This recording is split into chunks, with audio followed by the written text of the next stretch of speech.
Okay. I think the broadcast is live now. Is it? Yes, yes. Hit the Okay. button. Let the rocket show. Yes. Let it get rolling. Yeah. Okay. So are you starting or you want me to start? No, you starting, my friend. Okay. Are we ready now or we have to wait for Joshua? No, start. Joshua is not Okay. here. All right. Good afternoon, good evening. Wherever you are dialing in from whatever part of the world, you're welcome here today.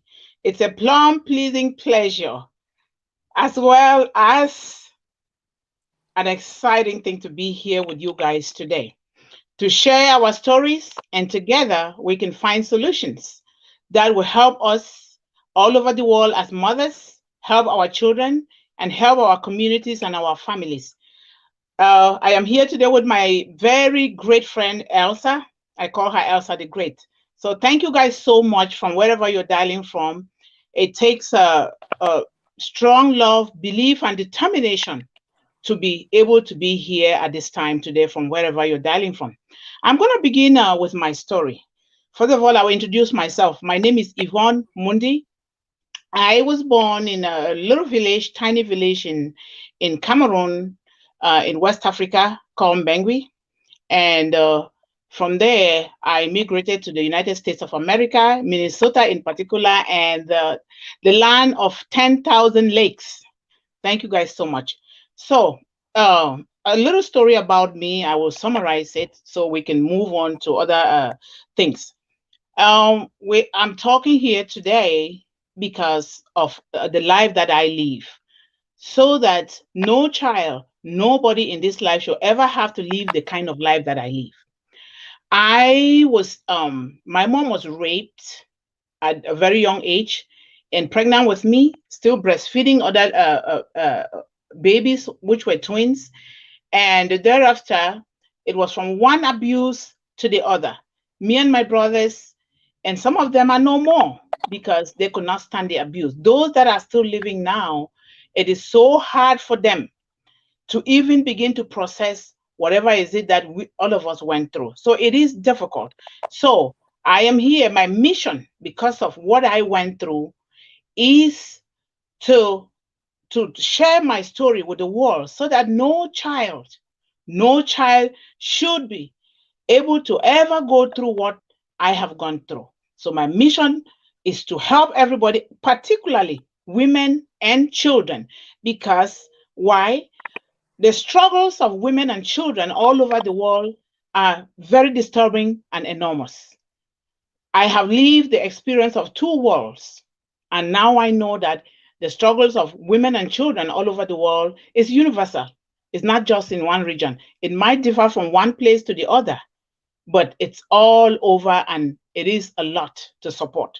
And I do realize that some of you out there might resonate with my story, and some of you might have gone through the same thing that I went through, or even more or less. But still, we have to all carry out an evolution to change the course of women and children in particular, even the disabled. We have to change the lives of the hungry, the abused, the destitute, the homeless, the disabled all over the world. We got to change it, especially as it pertains to women and children. You know, at a very young age, I was given away at a very young age in without love against the cries of my grandmother and my mother. At 3 years old, I was just thrown away to go to nowhere. But as God will have it, I was taken by an uncle who started to love me, to care for me, and started educating me. When I graduated from primary school, uh, I was asked to come back home.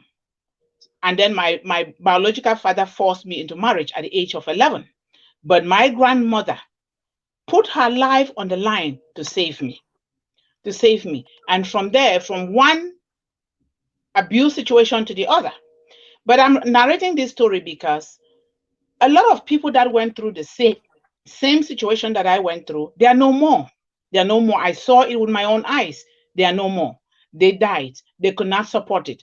But because I supported that situation, that is why I am here today to tell my story. It was because of the help from my grandmother and my mother and the community that saw something great in me that made me to be here today to share my story. And so I want to let you guys know that, you know what? There is a solution to all of this. There's always a solution. And I want you guys to know that before you were formed in your mother's womb, God had already written your life. God had known that you will live a better life no matter the struggles of life, because without pain, there will be no gain in this life. You go through pain so that you can gain something better, something that will last for a long, long time. And I want you guys to know. And as I was going through this struggle, some of the things that made me to even stay stronger was I had to begin to start reading.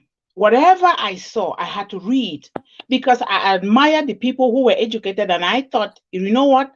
I have to go to school like these people. So I started reading and journaling. A lot of my journals were thrown away, burnt, because they didn't want to see me read. They didn't want to see me go to school because all what they wanted me is to go and get married at the age of 11. And then I had to start volunteering in my community to care for our elderly in the community, to also care for children. I had to start cooking and giving food out to people. And then another thing that I did was my grandmother was so determined.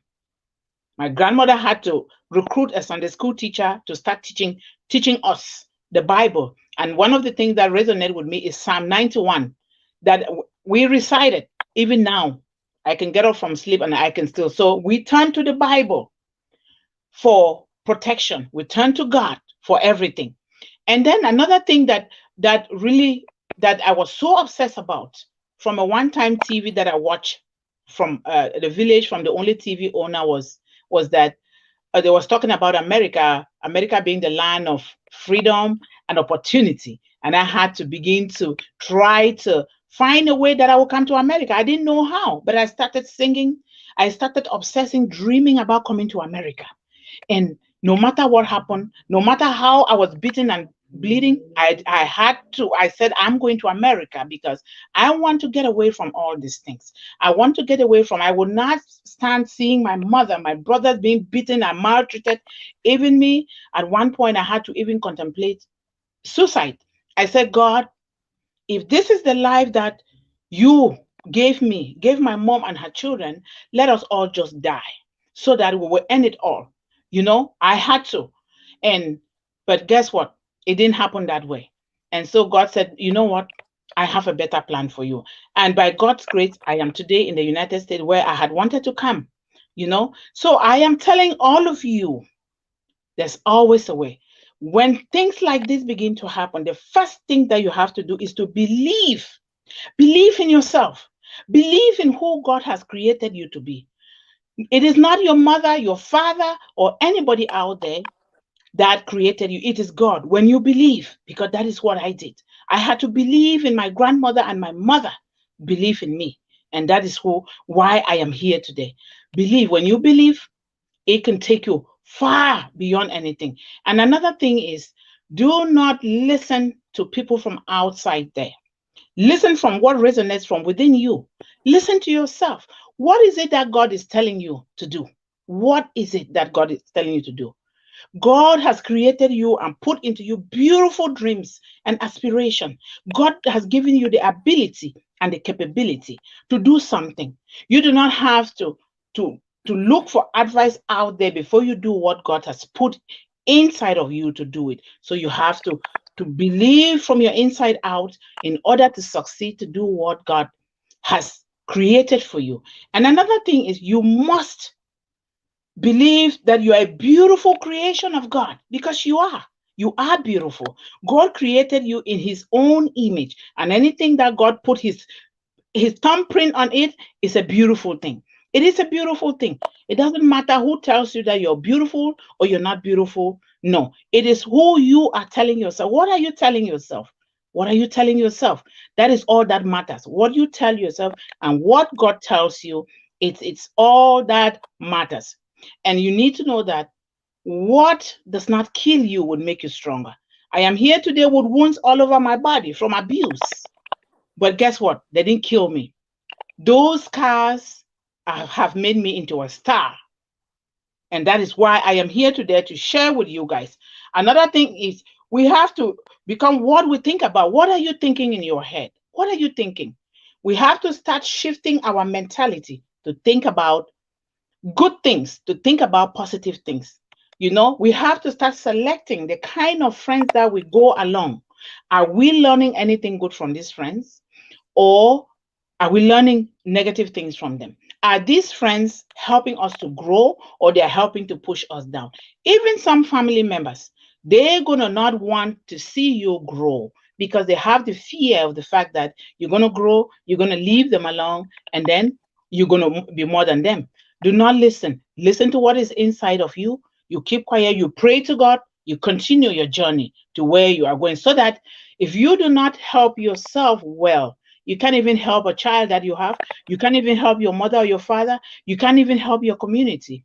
We have been given the sole responsibility to help ourselves and help our community. We have to come with that attitude of giving. Like my mentor said, Mr. Les Brown, you've got to be hungry.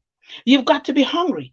If if you have these goals and dreams buried down in you and you want to become somebody, you have to be very hungry that no matter who says what, no matter what comes your way, you looking forward, you want to get to where you want to be.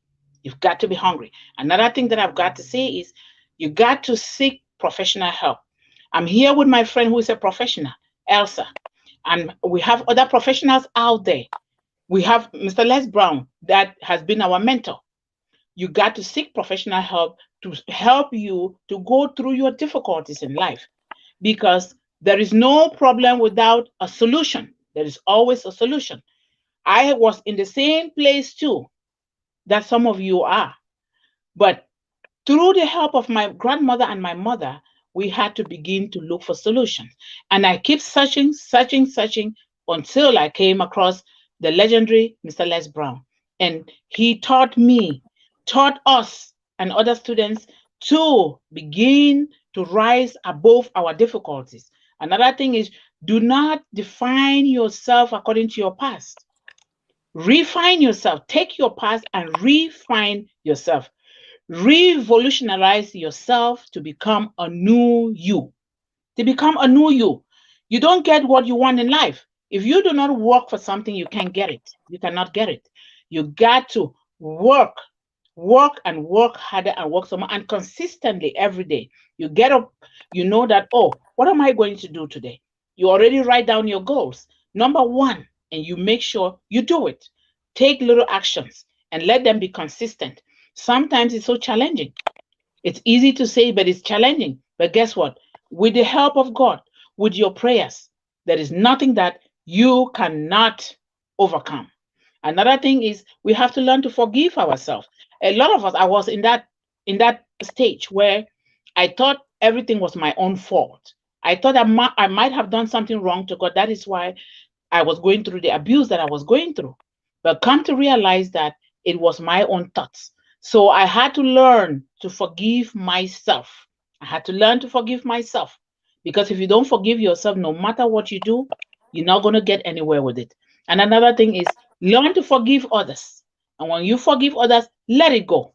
Let it go. Because if you don't let it go, it is going to keep coming. You're going to be angry. You're going to be frustrated. You're going to be resentful. You have to let it go. And all of us need to grow continuously in life. We cannot be on the same stage. We cannot be comfortable that, oh, I have arrived. This is the end of my life. Look at Mr. Les Brown. He is 76. But guess what he's doing? He keeps growing every day. He keeps growing every day. And he's not stopping. He even works more than some of us here. He keeps growing every day, And the greatest thing that we can give, like Mother Teresa says, intense love. Learn to love with such a passion, so intensely that nobody can take that love away from you. Love yourself and love others. Share your love with others because love does not measure, it just gives. You just keep giving. You don't ask because the process of receiving begins by giving. And you must, first of all, have that love within you to love yourself because you cannot give from where you don't have. You got to love everybody. Put a smile on your face so that when somebody sees you, they are automatically drawn to you. They'll be like, oh, I'm going towards she's always smiling. He's always smiling.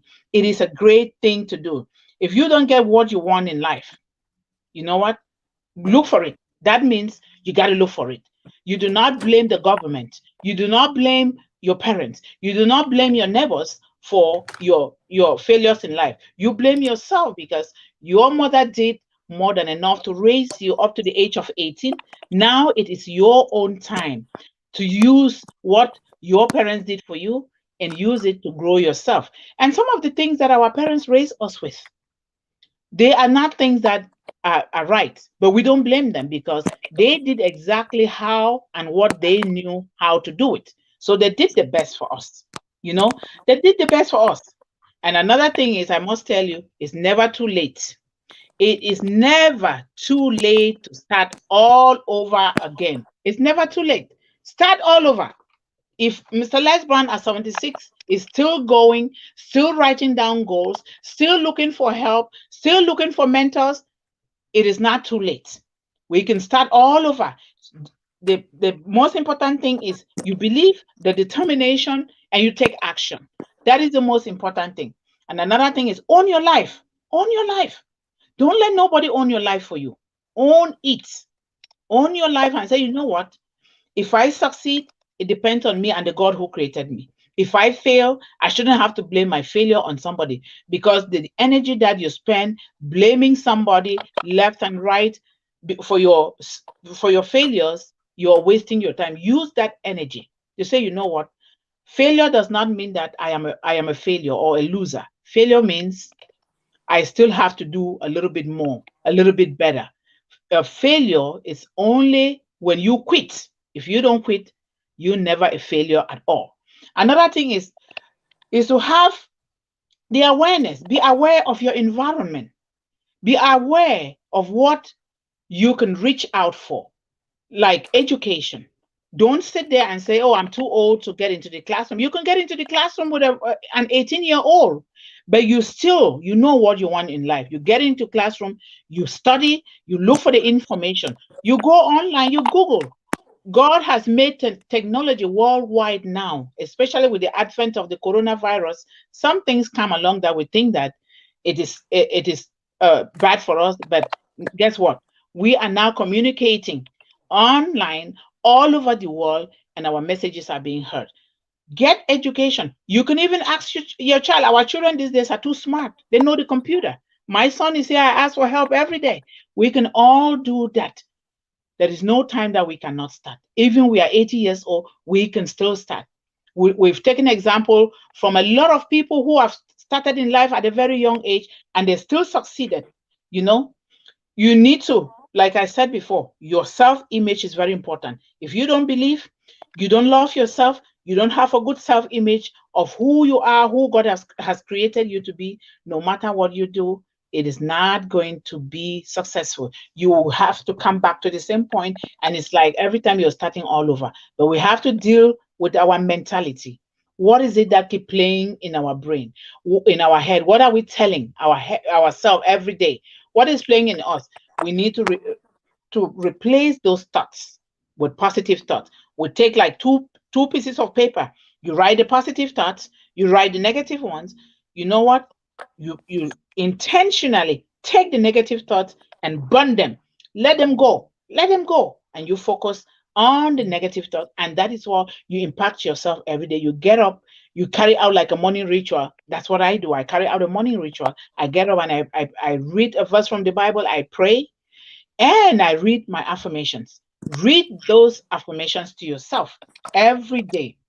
Every day. And then another thing is, if you want something good in life to happen to you, choose to help other people. Help other people, volunteer. I'm saying this particularly in Africa. We need to learn how to volunteer for free.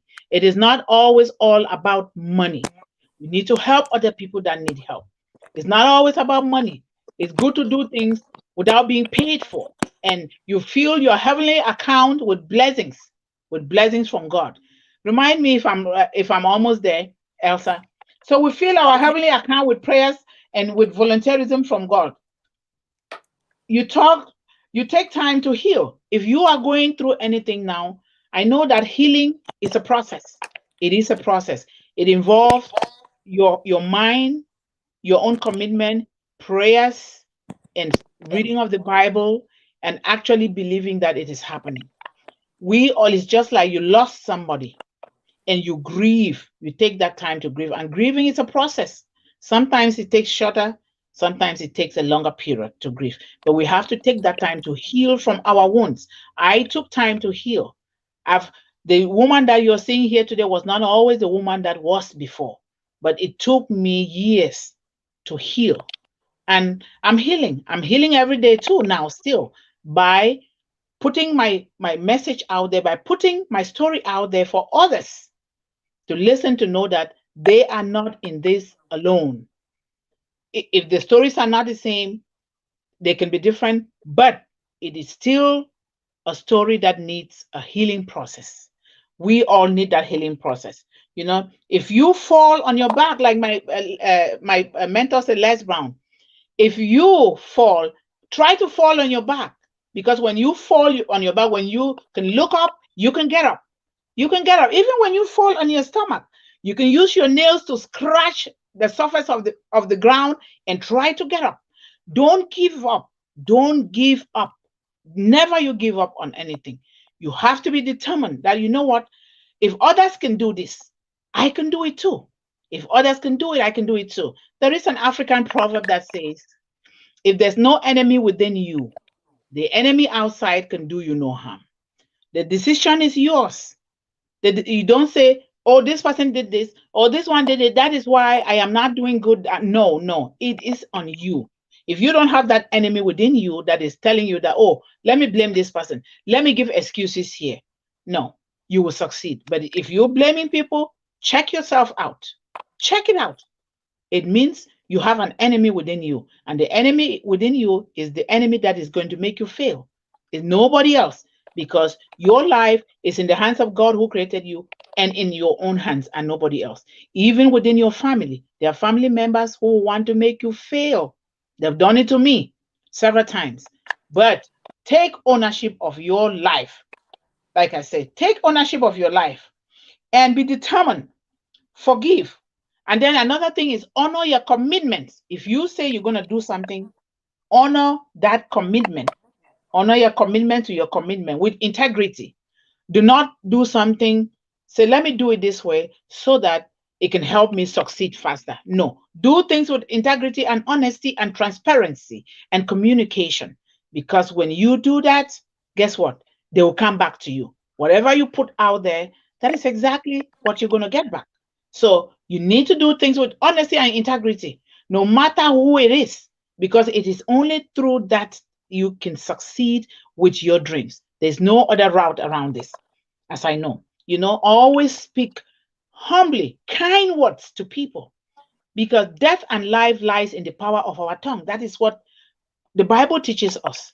If you open your mouth, speak life, speak wealth, speak happiness, speak joy. Let people always want to be attracted to you, to know that, you know what, she is always speaking something good. He is always speaking life into people. Let us all do that. Let us smile to the world, because when you smile to the world will smile back to you. Let us begin to teach our children. And I call upon all mothers. It's a plea to all mothers around the world that we should stand up. From when we are carrying that child in our womb, we begin to speak life into those children while still in our womb, for what we want them to be, and give it to God. God will listen to us.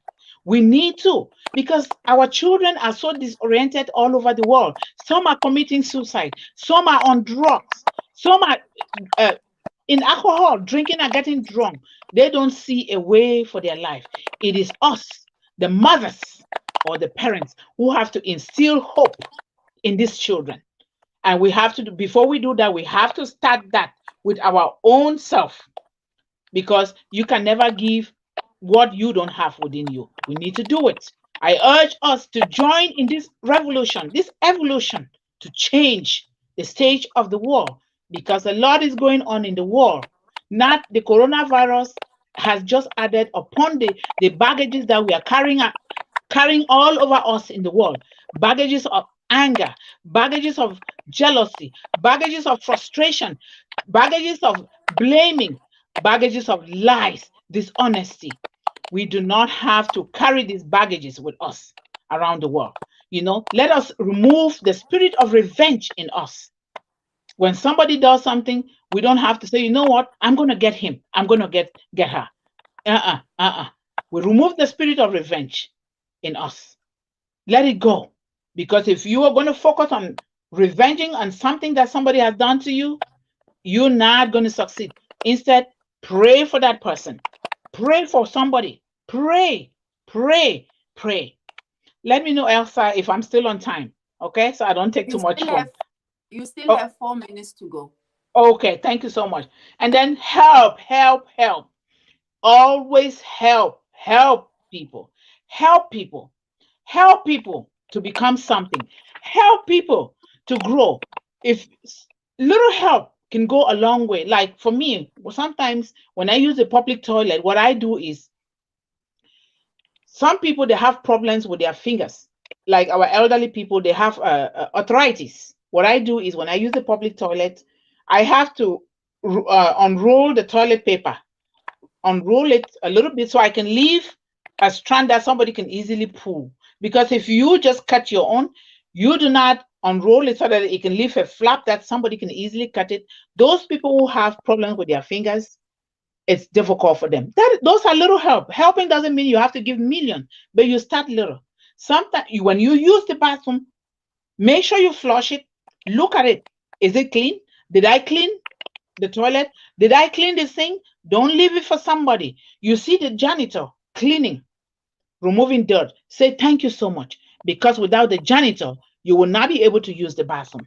Without your house help, you will not be able to do things. So those things that we take for granted, looking down on other people as though we are more than those people, we need to start getting rid of all those things. Those things don't help.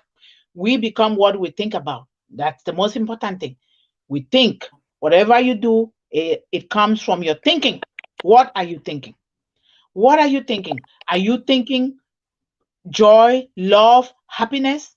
Are you thinking growth?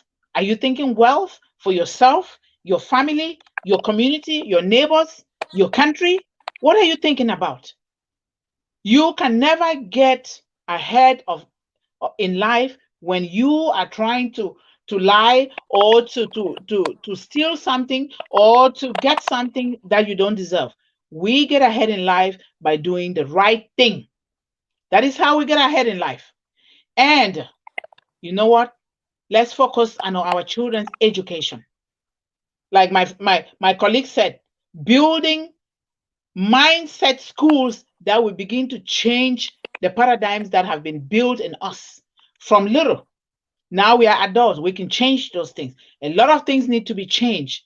We do not sit down and wait. We can also go to government quarters and pick the dirt around, sweep the streets just to make sure that things are clean. Because before you want to talk to somebody, you have to be willing to start showing it by doing it. You show by doing. I do it every day here. I work with people in a hospital with disability. I have to sometimes stay long hours without being paid because that is what I need to do. I need to do that. I don't have to do it because they're going to pay me or it's going to favor me. So that is exactly what we need to be doing. And another thing is, easy is not an option. There is nothing in this life that is easy. Easy is not an option because easy come, easy go. Life is hard. It was hard for me when I was forced into marriage. It was hard for me when I was sent out of the home at 12 midnight as a child, 11-year-old, because of refusing to get married. It was hard for me when I was beaten over and over. It was hard for me to see my mother crying, praying with her children. It was hard for me to see my brothers being abused. It was hard for me to see my brothers die. It's hard for me to see other children that were abused and they are no more. And if I am on this stage here today, my promise to God is I will use the life that God has given me to serve humanity in the best way possible, particularly women and children, because that is the life that I lived. I saw it with my eyes. I saw it in my village. I saw it everywhere. I will leave this with you. Whenever things go wrong, don't go with them. Don't go with them.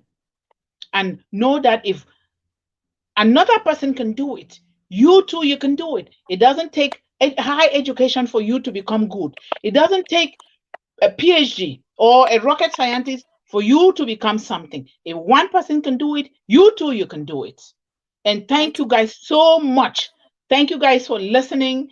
And thank you, thank you, thank you. It's over to you, my friend Elsa. Wow, wow, wow. Thank you so much for that profound and awesome story that you've just related to the world. Good Thank you. evening, good morning, and good afternoon, wherever you are tuning from. Elsa Rapudi here from the sunny Pretoria in South Africa. Ladies and gentlemen, I'm here to share with you real story that happened to me. It is not something that I've read in the book. It is not something that I've heard when it was being told by someone.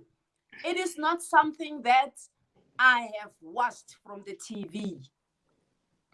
This girl is a precious child. This girl went through a lot. And those are the things that kept her going even today. Those things, those adversities and circumstances made her to become a queen. Those mountains that God put in front of me, I didn't look at them as, mountains with no purpose. I've looked at them as mountains that I have to climb and to take me higher up in the level of life where I am today. So, ladies and gentlemen, before I can proceed, let me see here how many of you here wants to live a life of a purpose? Thank you. And how many of you here wants to be successful in life? Raise up your hand. Let me see. Thank you. Thank you. I see many hands coming up. Thank you so much. Thank you. Thank you. Ladies and gentlemen, we've got to get into a state of mind and consciousness. We've got to have that eye of looking at things not like before. And I want you to have a look into your life. As you look into your life, have a look into your goals and have a look into your dreams and envision, expand your vision. Ladies and gentlemen, I was born to a family where hate used to be our second name, fights and abuse. I was the fourth child to be born out of 5. And before my mother got me, there was a 10-year gap period. So nobody knew that Elsa will be born, but only God knew, because he knew the plans that he had for me and for my parents. And the plans not to harm us, but I was harmed. Plans to give us hope and a purpose. I'm talking to you now because I am living a life of a purpose. Ladies and gentlemen, it was hard.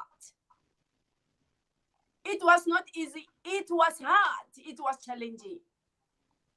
To be rejected by your biological parent is not something very easy. Ladies and gentlemen, that thing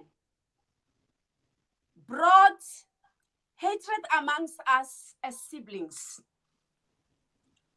My siblings didn't take me as their little sister. I was surrounded by loneliness in their presence. And even the treatment that I got from them, I used to ask myself, am I born into this family or am I adopted? I've asked myself that question without answers. But you know, I love God because I was close to my mother and she had to open up everything to me to say that, you know what, Elsa, you are the child of this house. You belong here. Don't mind whoever says what to you that is going to hurt you. So, ladies and gentlemen, I want to encourage you at this point in time. I don't know who am I talking to you right now. You might be in the same wheelchair that Elsa has been before. I want to encourage you, to inspire you, to motivate you that the circumstances that you are in now, it's nothing. You are greater than that.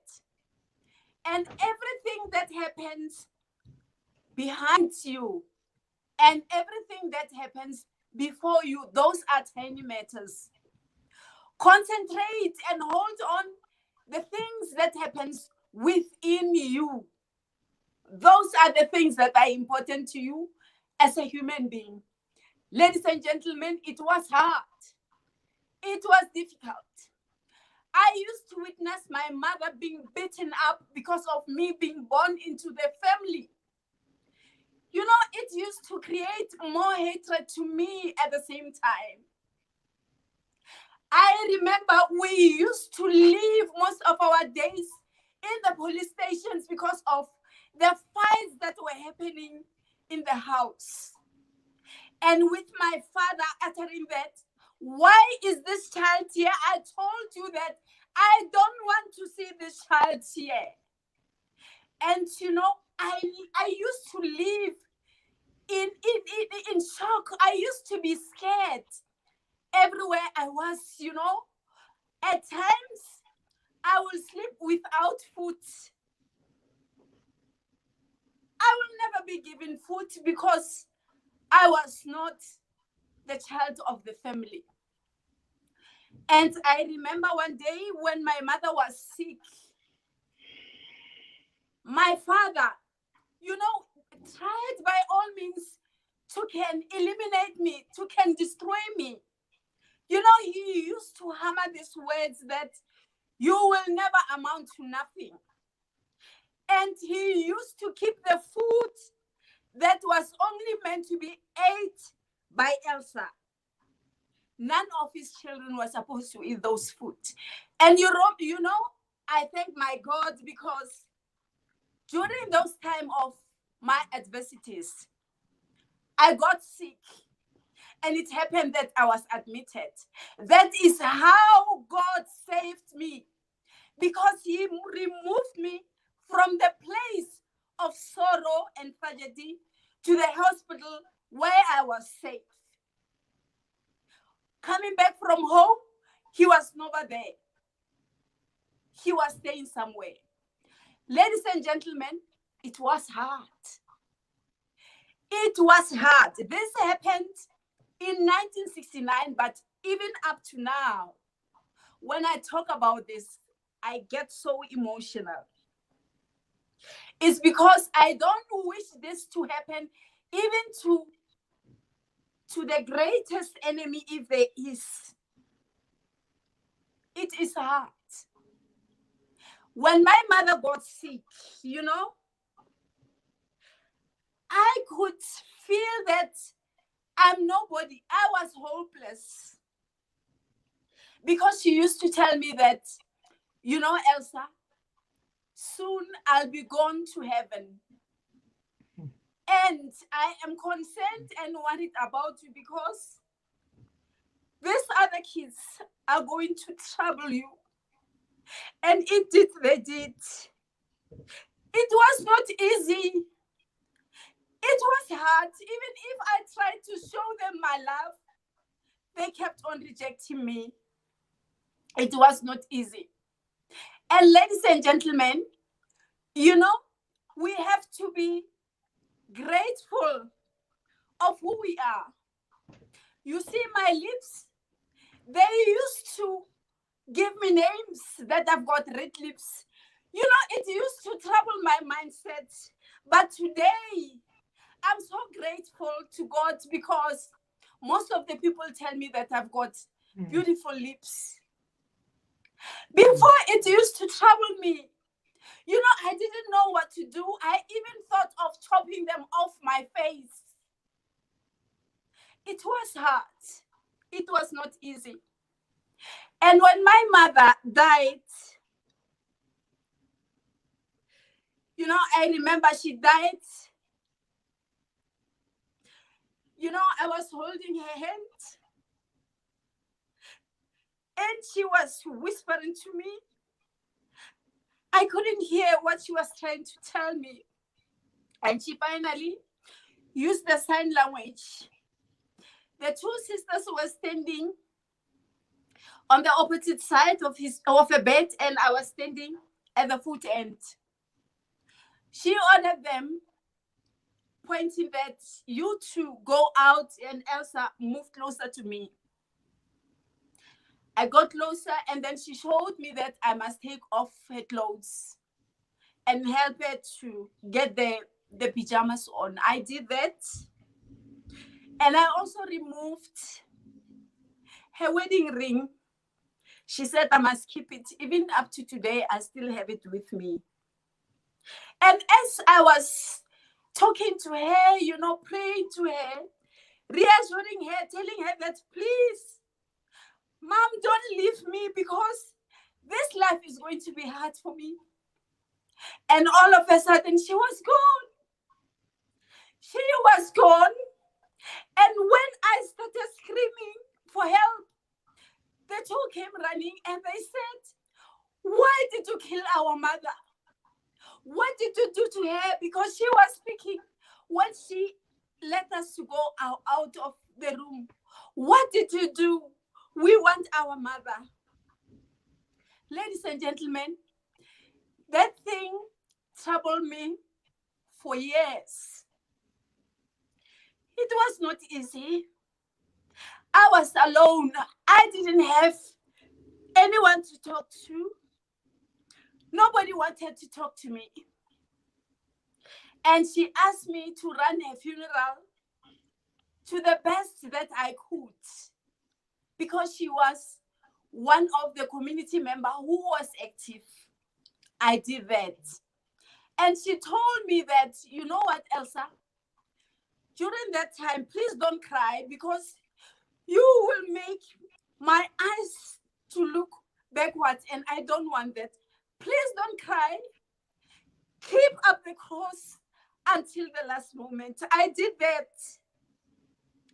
But ladies and gentlemen, after the burial in the cemetery, I don't know what happened to me. I woke up in the hospital. Then I was sick. I was flat, you know, with no one to help me. But I kept up my faith to God to help me. And today, I am standing here sharing my story to all of you here, because I know that there can be Elsa number 2 somewhere in this life. Ladies and gentlemen, this heart is not playing games. It is hard. And moreover, when you don't have anyone to talk to, it is hard. It is hard, ladies and gentlemen. But I forgot about everything, you know. I forgive my sisters. And, you know, with what I've been showing them, you know, it brought us closer a little bit. Though at times, you know, we had this sibling rivalry, and they will remind me of who I am again. But I still thank my God because He made a way for me to can be standing and talking to you at this point in time. I survived because of God's grace and mercies. Greater is Him that lived in me than the one who lived outside in this world.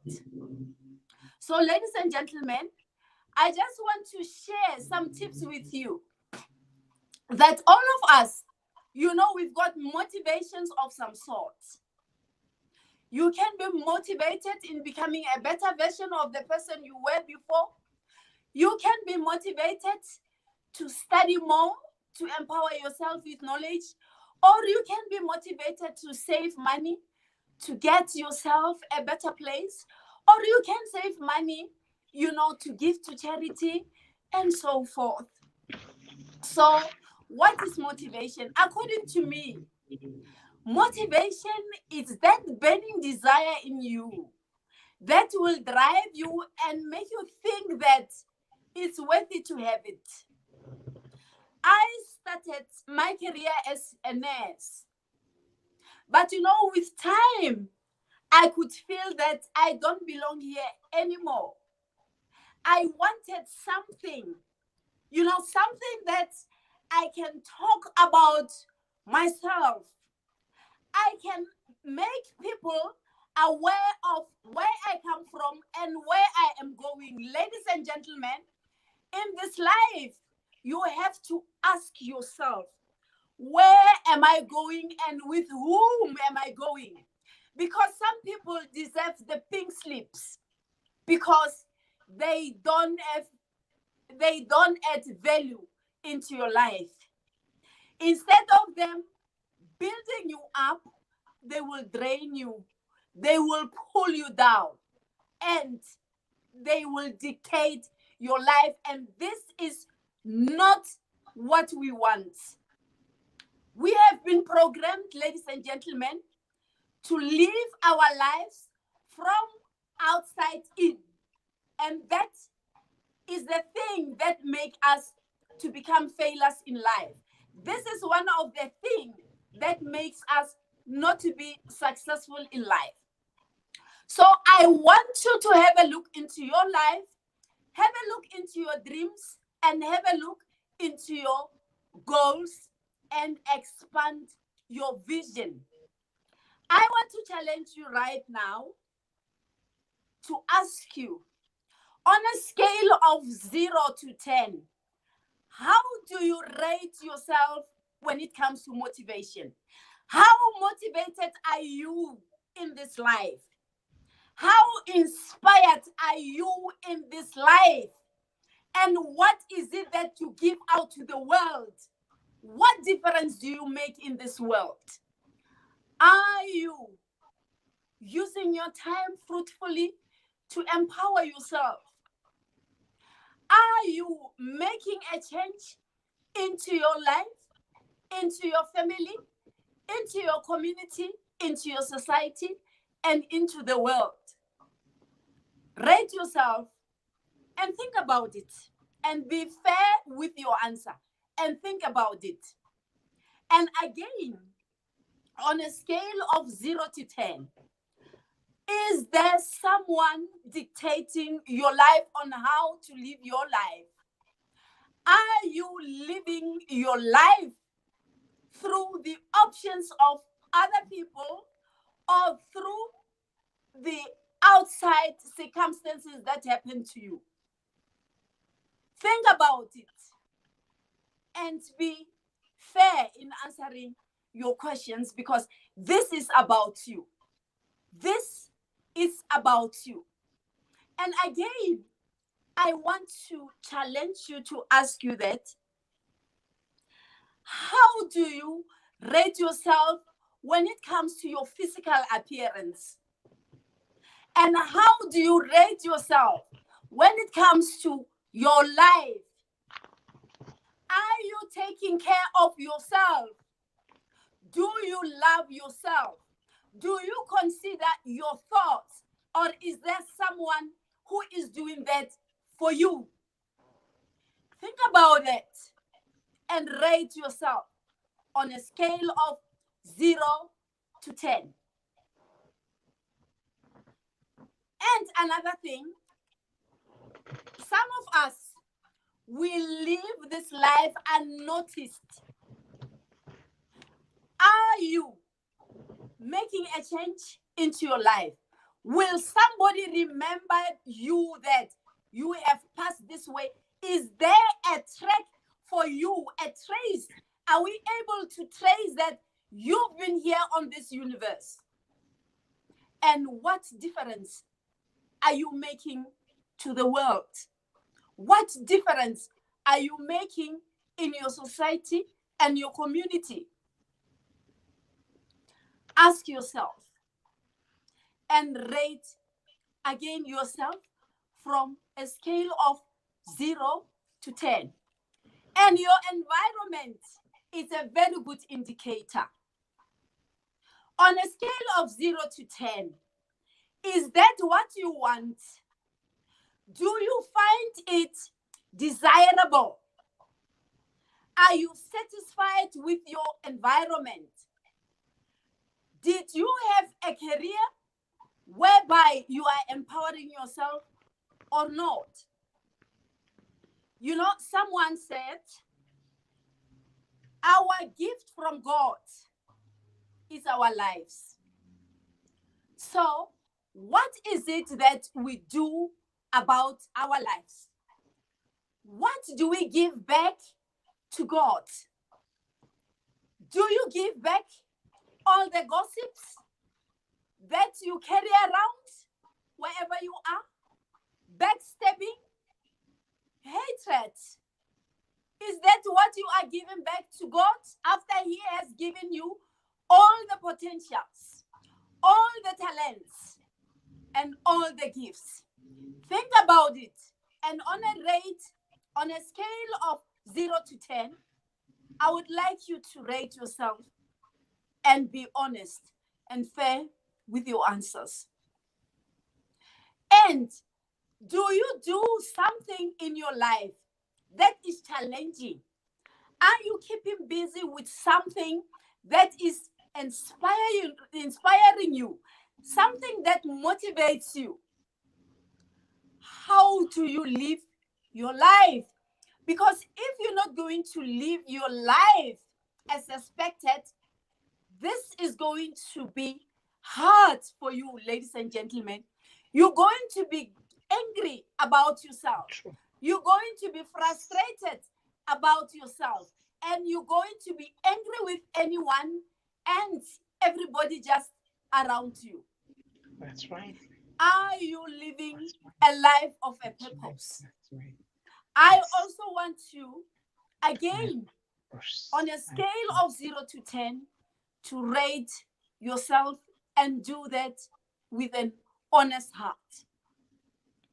And every morning, ladies and gentlemen, when you wake up, instead of you looking at the non-discriminatory television, wake up with praises. Listen to these motivational messages. Listen to these motivational talks and prepare your day on a spirit of believing.